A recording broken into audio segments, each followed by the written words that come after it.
out the dang, and it's just like it was awesome. It was a good feeling. Back home, yeah, man. One quick question: whatever happened with the curb stomp? Was it like, why did they not let you do that anymore? It was right after I won the title at WrestleMania, and I just think it was the first time Vince had thought about it, and he just decided that because they're sending footage down to the Today Show, right, for the show, because I'm there, and I took the flight that night, and they're showing me, and they have the footage to back up when we're talking and stuff like that, and a lot of it is me doing the stomp. Aside from it having a fairly violent name and connotation, right?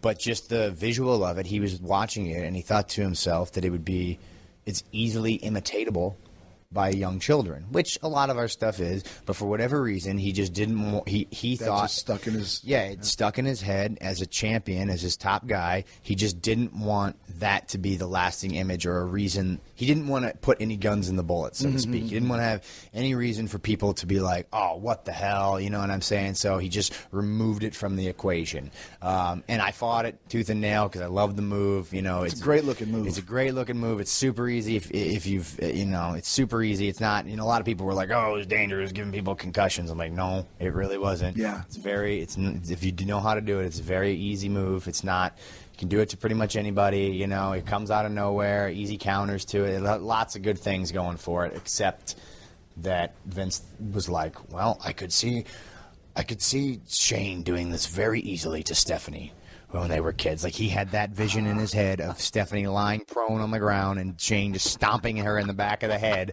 And I'm like, what do you say? What do I even say to that? It's a man and his children. I'm like, no, you're stupid, Vince. Yeah. Then you could punch her in the face, too. You know what I mean? Like, there's all sorts of arguments, but at the end of the day, it's irrelevant. It doesn't matter. And, it's cool. How many people have banned moves? You know what I'm saying? Did you try and think of something else, or was it said that you're just going to use the pedigree? No, the pedigree was a fight. Not a fight, but it took a little while to get there because I was like, I had some other signature stuff that I thought we could use for finishers. Like I did the super kick with the guy on his knees for a while, which I will still do. But I did that, and that's an easy one. And then I did.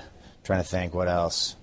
Talked about doing some submissions, but nothing was really good. And then, maybe doing the springboard knee for a finish, too. The knee to the side of the head. But I just didn't like this. I didn't like having to set up. Yeah, that's true. I just need something quick, and you can do to everybody. I mean, the knee you can do to everybody, but something quick, and I just didn't like the knee. And I didn't like the risk of having to springboard, because that, sometimes. Every time I look at AJ, he has to do it every night, multiple times. Yeah, and I'm like, ugh. But the pedigree was something that I feel very fortunate to have it as a finisher. Because it's got a built-in response. Sure. Everyone knows that's the end of the match for the most part, because Hunter had done it for years and years and years. And there's 2 guys in the history of the company that have ever done it. Myself and Triple H. Right. So that's good company. And it fit with what we were doing storyline-wise. Storyline-wise, it fit. Yeah. So I kind of, funny story, I texted Hunter about it, when I had the idea. I was like, hey, what would you think about me using the pedigree? And he made some sort of Hunter joke that I took as him just skirting around it, not wanting to say anything. And I was like, I got an idea. So I went directly to Vince, and then we were looking for new finishers. I was like, Vince, what would you think about me using the pedigree? And he, did his Vince thing where he just sits and thinks about it for a minute and stares off. And then he looked at me and he was like, I love it. It's great. It's perfect. Fits right in with the story. That's it. And I was like, all right, I win.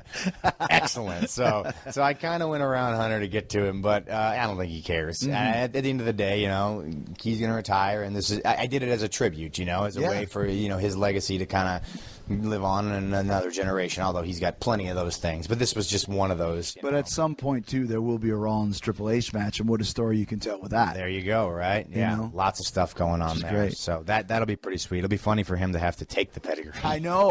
Son of a bitch. He used to do it. He would just keep your arms locked. So you couldn't even. You just eat the mat face first. Yeah. So I'll be like, you do it, but you just hold on the whole time, right? That's how. Exactly. Here, do it. If you have it, I'll give you an extra 20. Give him one the way that he used to do it.